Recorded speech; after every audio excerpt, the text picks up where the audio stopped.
in that area, and so they're presenting a broad general view of the topic, and they're usually given a considerable amount of time to do that. Then there's a responder number one and a responder number two. They respond to what the presenter presents, either pro or con. They can agree or disagree or show a whole different angle on what was being presented. Between the presenter, the responder number one, responder number two, now you have three different points of view on the topic presented by people who are more or less experts on the topic. Once that is done, then the facilitator can open up the dialogue to all of the others who are present and participating in the dialogue. The timekeeper does just that, keeps the time. So if the dialogue session is convened for a 2-hour period of time, then that's it. If the time given to the presenter is 30 minutes, well then that presenter has to close it out after 30 minutes. If the time given for each comment is 30 seconds, the timekeeper has to have a bell or a buzzer or something to let that person know, okay, your 30 seconds is up. There should always be recorders. Someone who keeps the official minutes or notes of the dialogue. It does not have to be word for word verbatim, but it has to capture the meaning of the dialogue. Remember, dialogue is about meaning. It's the flow of meaning, so the recorders have to capture the meaning in the remarks that are being made in the dialogue. There's a chairman who is to preside over the dialogue. The chairman opens the dialogue session, states what the session is all about, what the topic is, what the goal of the dialogue is to be. And the chairman's job is to see to it that the process is followed correctly. And it's just like the basketball game that's being well played. If the dialogue session is moving along like it's supposed to, the chairman has nothing to say. But if some violation occurs or it starts to veer off of the topic and go into another area, then the chairman has a gavel. And he can hit that gavel and bring a stop to the proceedings and see to it that things get back on track. Parliamentarian is someone who is expert in the rules of parliamentary procedure, so that if things come to a vote, especially in official meetings, then the parliamentarian is there to make sure that all of the rules are followed exactly, so nobody can cry foul later on and say that you didn't follow the rules. Okay? But again, this is very, very formal, and you need not necessarily adopt the formal structure for everything that you want to have dialogue about. Next slide, please. So now we're back to that same image. And we're asking the question, can you do this? So how would you answer right now?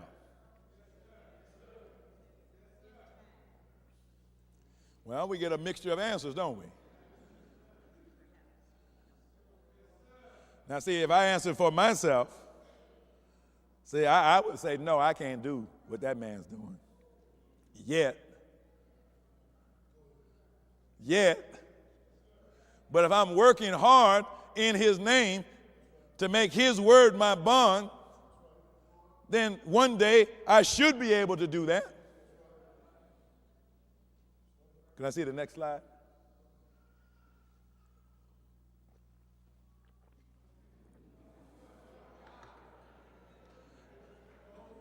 See, back in the day, Dr. J was the only one who could do that, right?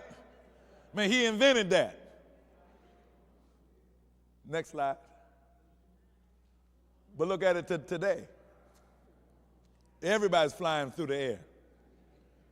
Even on the high school level, they're doing that. They're doing that down at the park, that's down the street. Because once one man showed that it could be done, then other men observing that saying, hey, if he can do it, I can do it. And then they started trying. See, the reason they couldn't do it before was they never tried to do it. They never confronted the possibility of it being done. But once they had to confront the possibility of it being done, then they underwent a transformation, and before you know it, they're doing it. Next slide. So the purpose of dialogue: to solve problems, address issues, find solutions, resolve conflicts. See, that brings about peace among people. Remember how we started out 2 weeks ago. See, if you look around, everybody in this room, everybody in this city, everybody in this country, everybody in this world is a potential friend or foe. Now, which would you prefer? To have everybody as an enemy or everybody as a friend? Come on, talk back to me. See, some of you ain't sure about it because you ain't got no friends, evidently. You wouldn't even know what it would be like to have a friend. I mean, that's our terrible condition for some of us. Don't like nobody and don't nobody like us. Like one old blues singer was singing, "Don't nobody love me but my mother," and she might be jiving.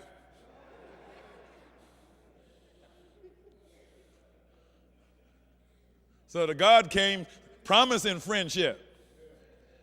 So through deliberative dialogue, we have a way of getting friendship and avoiding adversarial relationships that can lead to conflict and violence and bloodshed. You ain't listening to what I'm saying. We're experiencing as a people an epidemic of violence, an epidemic of bloodshed, an epidemic of murder. And nobody seems to know what to do about it. This is what you do about it. You teach dialogue as a way of conflict resolution. I told you about all the emails I get in. Most of the emails are about conflict. Where people are on the verge of fistfights in the mosque, in the study groups. Because the dislike, the hatred is so deep over abuse of authority and misuse of authority and just dirty dealing. And people have it up to here and they misunderstand dialogue. They think dialogue is a way to unload on somebody. Get off on somebody. Start a riot through dialogue. But just calm down. So through dialogue, some of those that we are at enmity with today, who we have intense dislike for and disrespect for, that we consider to be our foes and enemies, it may be through the miracle of dialogue that they will be transformed into our best friends. Wouldn't that be great? To transform all your enemies into friends? To discover higher levels of truth, to produce a consensus on truth, to make decisions, to take action. Next slide. See, the minister gave us this one in 2004. He wanted to introduce dialogue so that it would create a new level of consciousness among us so our dialogue can be on a level to bring forth the new Islam. So you need to write that down. Because he's giving you some of your purpose. What's your purpose? Huh?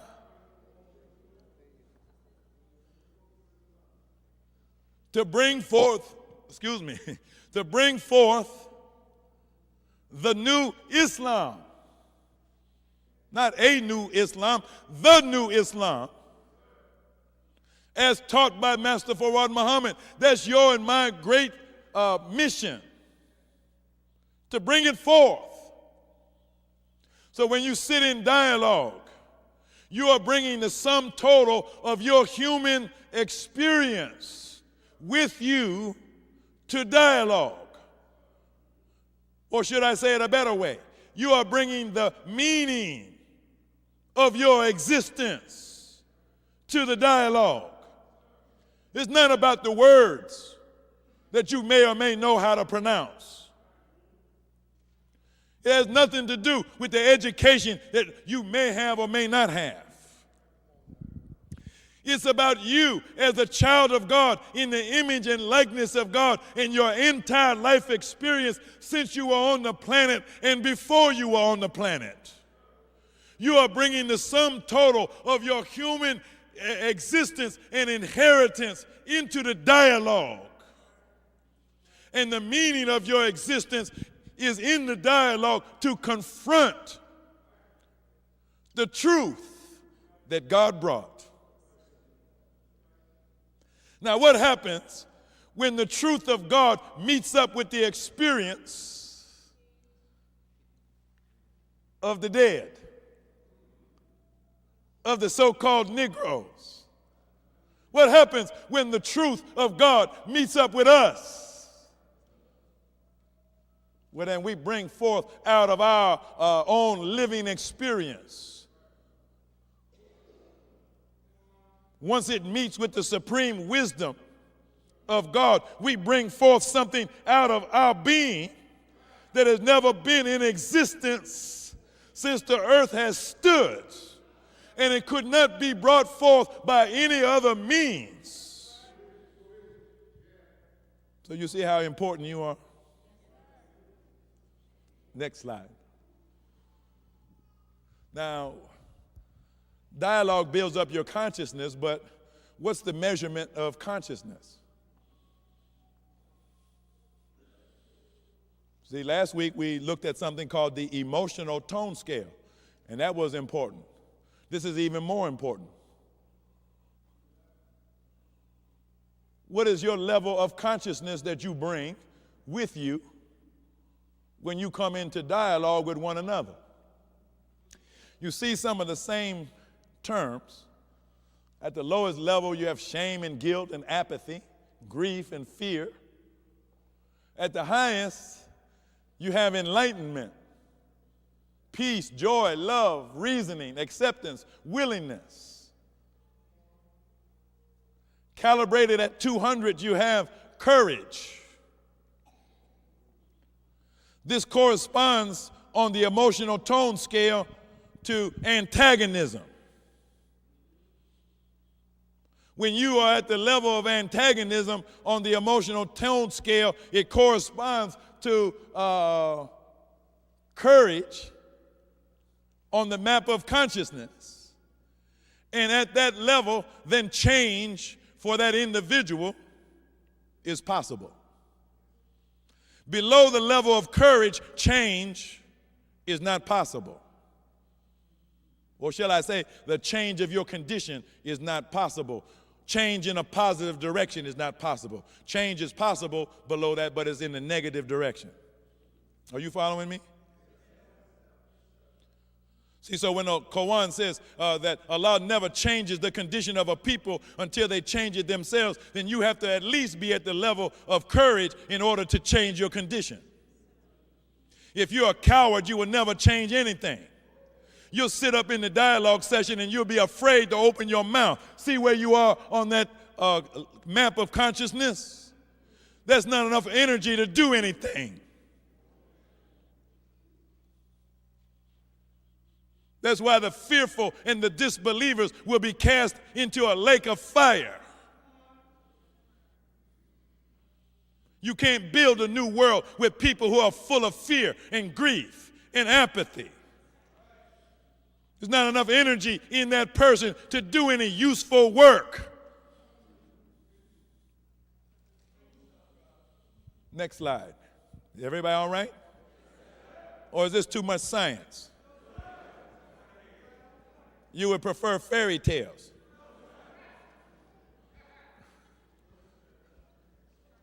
Now let's look at this, the energy of human thought. We know that the activity of the brain is electrical. You can measure the electrical output of the brain. Well, then that represents a certain kind of energy output. So look at that light bulb there that they got shining on this stage. That's probably 1,000 watts, 1,500 watts.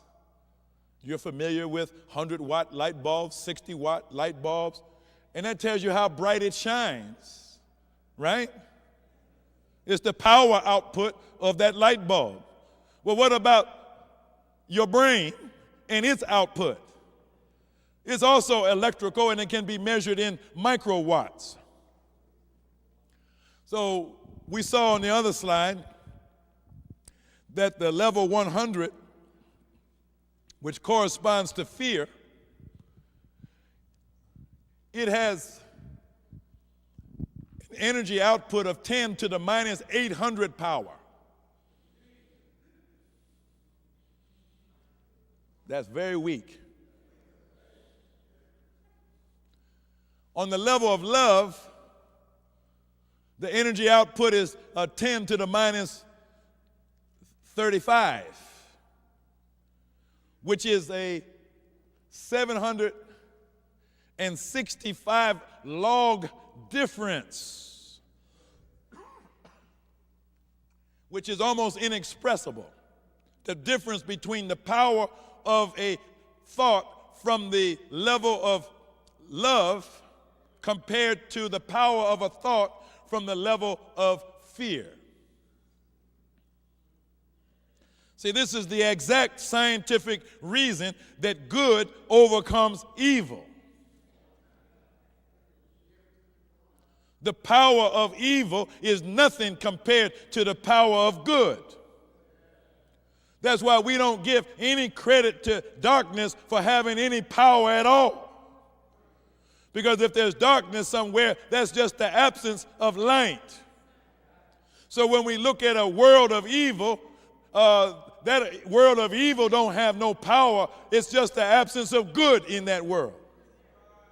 And so evil people may appear to be powerful, but the Holy Quran describes Satan as a weak opponent.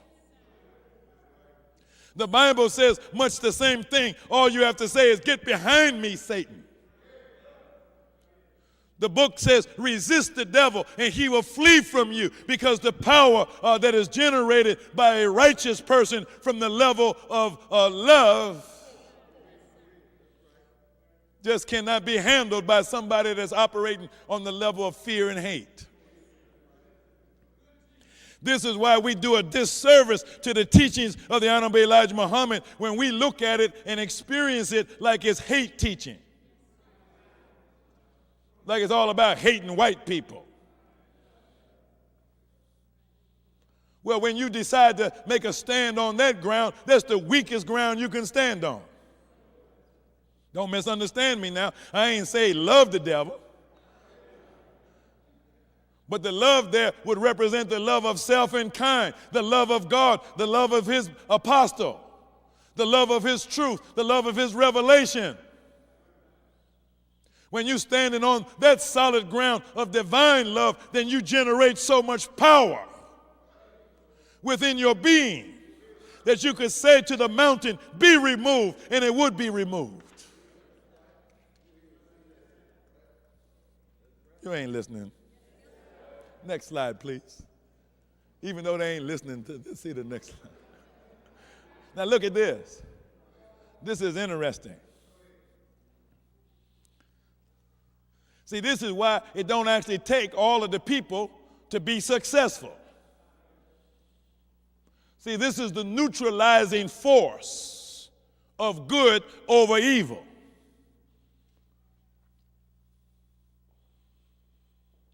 See, if you had one person, look at the top there, one person at a consciousness level of 700, then that person would generate enough force and power that they would neutralize 70 million people at a consciousness level of 200.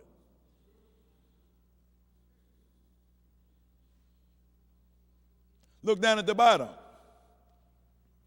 One avatar, which is just a term that refers to a highly evolved spiritual being, what we would call God in person. One avatar generates enough mental force and power and energy that he is able to neutralize all of humanity, even if everybody in the world conspired against him. The force and power of their thought would not equal his. He would overpower theirs. Now, if you didn't have an avatar, if you just had 12 highly evolved people to the level of 700, then those 12 together would equal the power of the avatar. Now, some people look at this in terms of like Jesus Christ and his 12 disciples. That if he was like an avatar, he's the Son of God. He's God incarnate. So he got so much power that he can reign by himself. But in his absence, if he had 12 disciples that had a consciousness level of 700, they could rule as though he was still in the midst. Are you following me? Well, now, could you go back on the slide? Go back 2. Okay. Now, where are you? See, if we did a survey of the level of consciousness in the Nation of Islam, what's our average? What's your individual consciousness score? How high up is it? Well, now, suppose we could get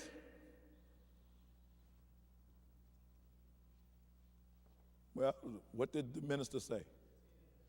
10 like him.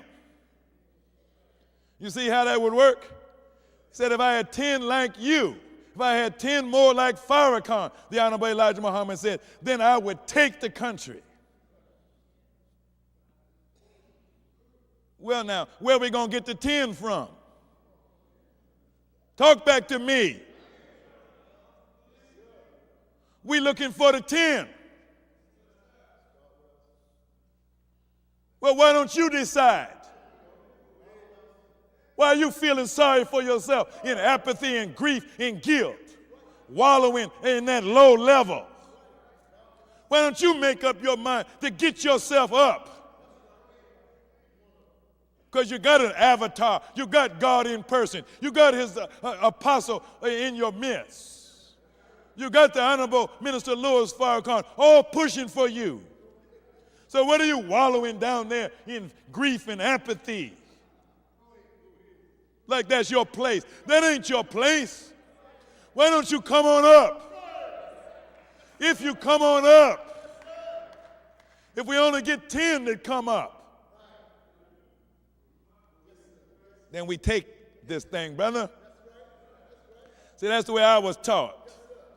When I came in the nation back in 1968, it was taught that a Muslim desires to take over. See, that's my desire. I don't like living under devils. I don't like living under Negroes. Why should I live under devils and Negroes when I have supreme wisdom? What is wrong with us that we would be content to tolerate ignorance and darkness when we have light? And we try to find some way to live down in there. Come on over here. If we did what the Honorable Elijah Muhammad said, create love in your heart for your people who are in the mud. But then if we had a couple thousand like that were sincerely in love with themselves and their people, we would take this thing. We would take the world. See, they're looking at me, brother. See, they're not quite sure they want to take the world. See, that's why we next week got to talk a little bit about responsibility. See, with all these higher levels of consciousness comes responsibility. See, so maybe that's why you like apathy so much. That way you don't have to be responsible for nothing. Don't nobody have to count on you for nothing. You can just disappear and nobody would even notice. Next slide. Next slide. And the next one. See, so self-discovery begins. You saw this last week. Who are you? What's your identity? Maybe it does start out at zero. See that zero at the top? See, that's that dead man. Didn't have no identity. But he ended up in a relationship with the man of God. He didn't initiate the relationship. He was dead. He couldn't initiate nothing. But he was engaged by the civilized man who loved him. And then when he felt the love of the civilized man, then he was open to some information, to some teaching, to some knowledge, to some wisdom. So that then when he arrived back at the identity point, now he went from a 0 to a 9. See why that's called the living process? See, so that's teaching you how to come alive. Identify yourself. Who are you? And then what is the proper relation for a person like you, for a being like you, to have with other beings?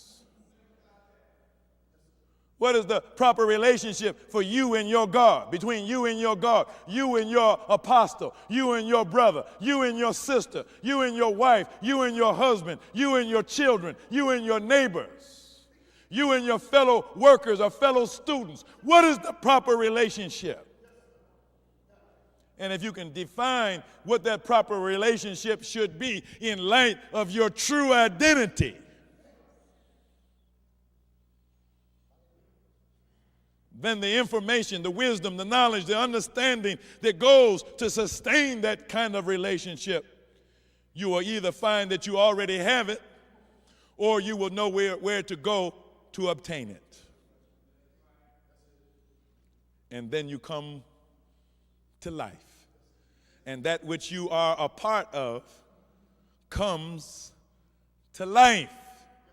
The Bible says it like this: and you will know that you have passed from death into life when you learn to love the brotherhood. Next slide, please.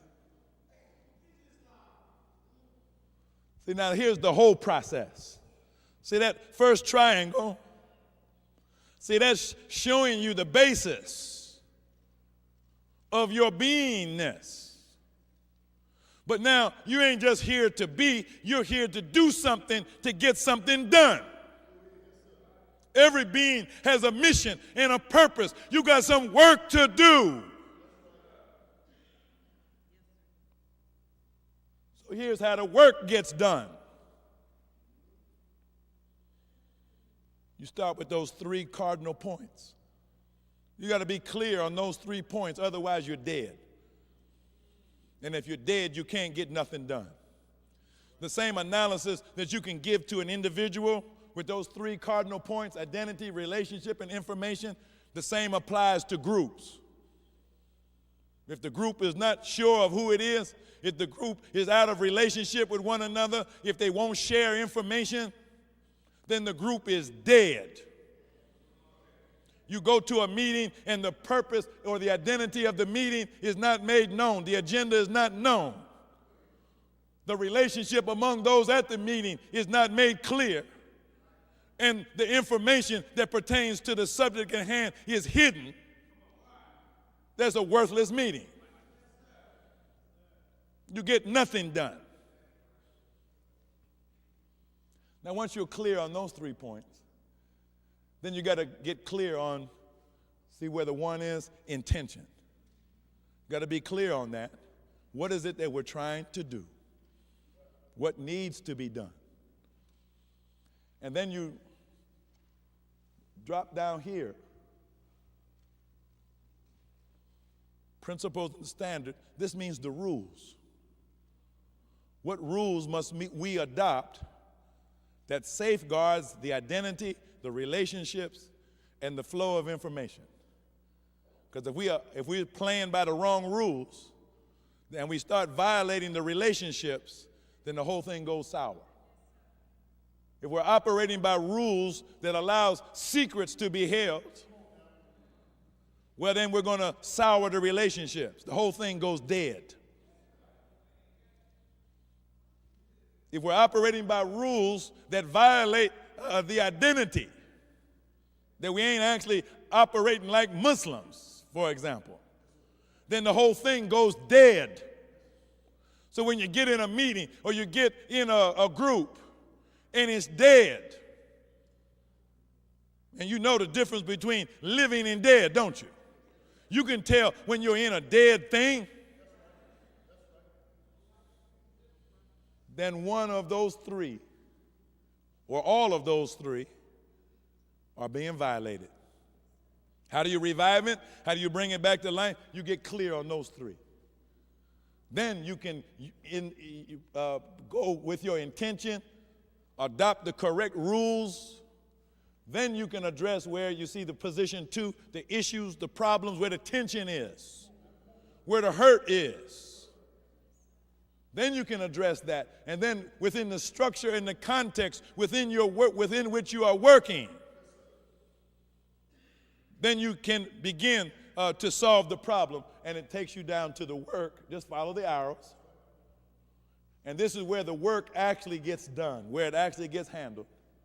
And then it bounces up to the 7 position, because through that process, now you're learning and you're improving the way in which you get the work done.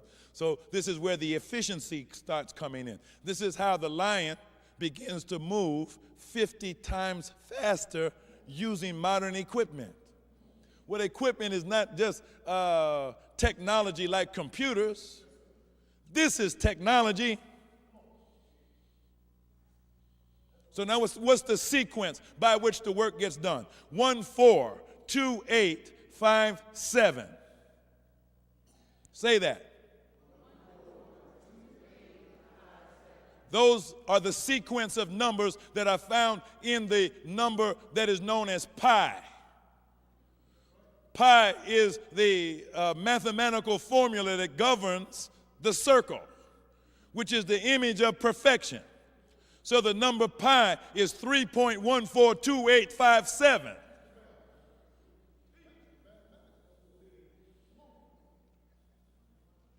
I don't want you to think that we're out in space somewhere. No, this is in the realm of the real. So we'll get back to that at another time. Next slide, please. Now you can use this to analyze yourself.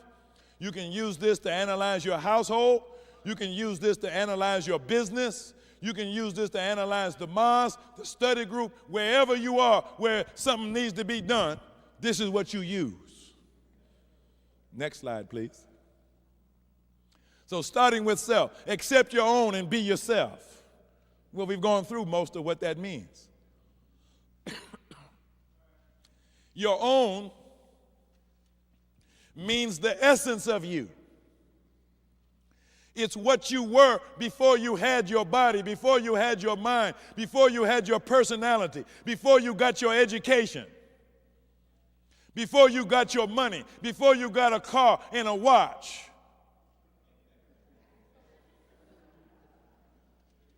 See, you like to point out there in the corner, see that car parked out there? That's me.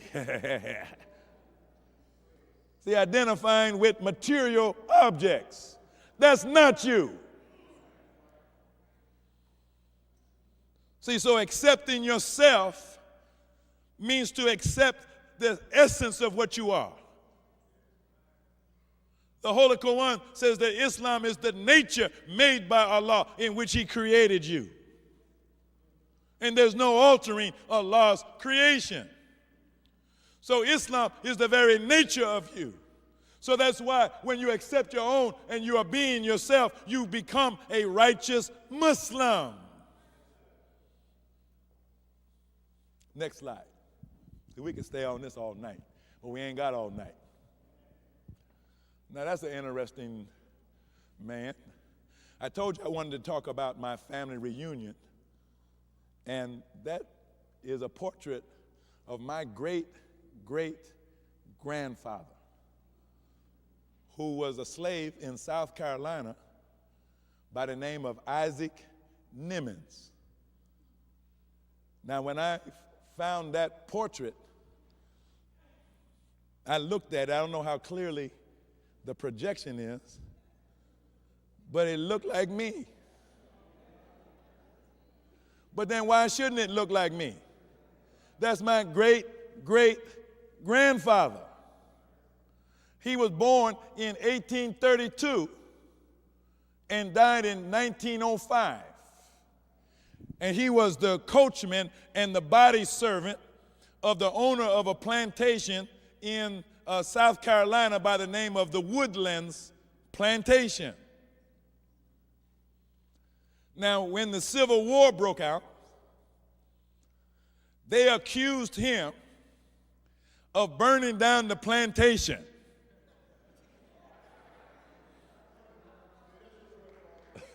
Now, he don't look like an arsonist, does he? Got a bow tie on, even wearing a green coat. And some people know green is my favorite color. So they put him on trial, but they couldn't prove nothing. Now, whether he burnt the plantation down or not, I don't know. Me, I would like to think he did. I don't know if he did or not. But I would tend to think he probably did. And he was smart enough to get away with it because he was actually the bookkeeper for the plantation. And the big mystery that they're still scratching their heads about, the descendants of the slave master's children that are alive today, they're asking members of my family whether mathematics and science run in our family. Because as far as they can tell, he taught himself how to read and taught himself mathematics because there was no school for him to learn it in. Next slide. See, we're talking about the dialogue of families. See, I'm in dialogue now with a man that was born 175 years ago. Now, there we are this was just on Saturday, down on that plantation, standing in front of a home that was lived in by some of his grandchildren. And the home is now pretty much falling down, but they're still growing cotton and corn and all of that, got hundreds and hundreds of acres of land down there because after slavery, Isaac Nimmons, somehow or other, he came up with several $100s and bought land with it.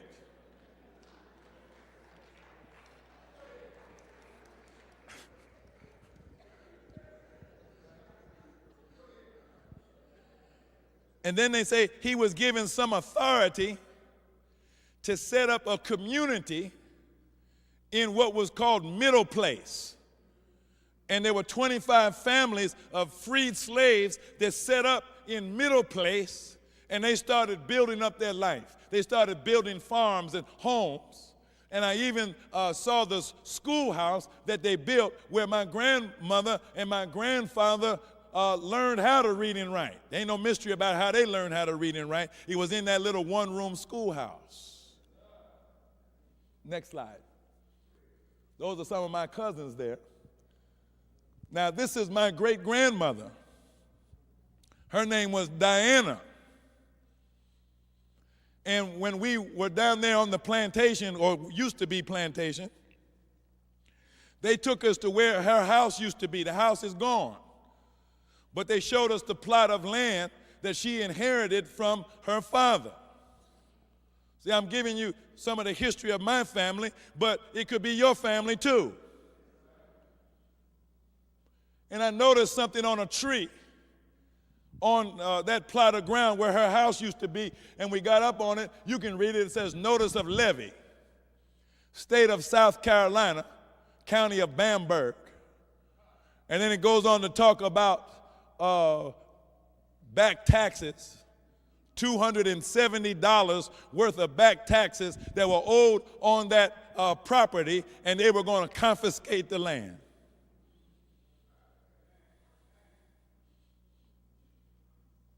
So then that night, we had the actual family reunion, but it turned into a dialogue. See, because how could we let the enemy take back what Isaac Nimmons and all of those that were suffering on that plantation, who went through the horrors of slavery, who went through the horrors of the Civil War, and worked, bled, and died to get something, to have something? How could we allow what they worked, bled, and died for to just slip through our fingers simply through a lack of communication in our families? Where everybody's split up and we don't talk to one another, and so we don't know what's going on. And so they can tack something like that up on a tree. And then the next thing we know, my great-grandmother's homestead property is gone. Just like if you checked in your family, I bet they got something tacked up on your family property. Because ain't nobody in communication. The family is out of dialogue. And so you read the statistics every year where the amount of land that is owned by blacks in this country is going down, down, down. Why is it going down? Because we're not in dialogue. We're not talking to one another. We're not sharing information with one another. We act like we just don't care.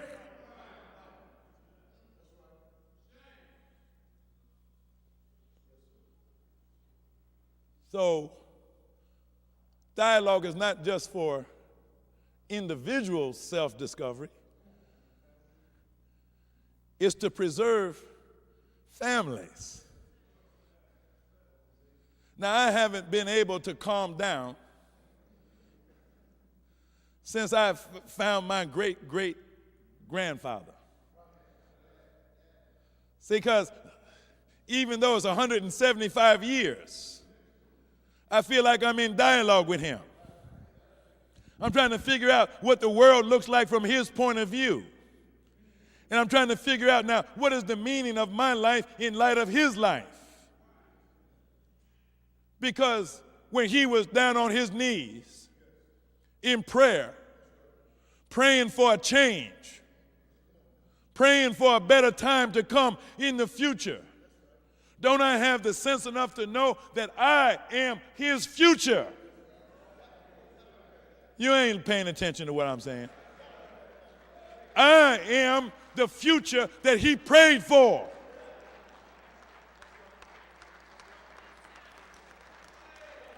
His will, his desire, his longing, and the longing of others is what brought me into the world. I didn't come into the world with no reason, no purpose, no meaning. I was brought into the world by the longing of my people, by my family. They didn't bring me in the world to go chasing after Nike sneakers, Rolex watches. They brought me into the world so that I might justify their existence. Brother, go back on that slide. See, that man, he don't look like no slave. He wasn't no jokester. He had a serious intent. And from the acts of his life and what he did, looked to me like he was trying to take over. And to a degree, he did. But now, when I look at the chance that he had versus the chance that I got, see, I can make good on what he can only dream about. Now, what am I saying all this for? See, you got a history too.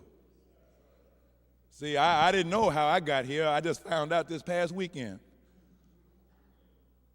that how far back I could trace my origin in this world. Well, maybe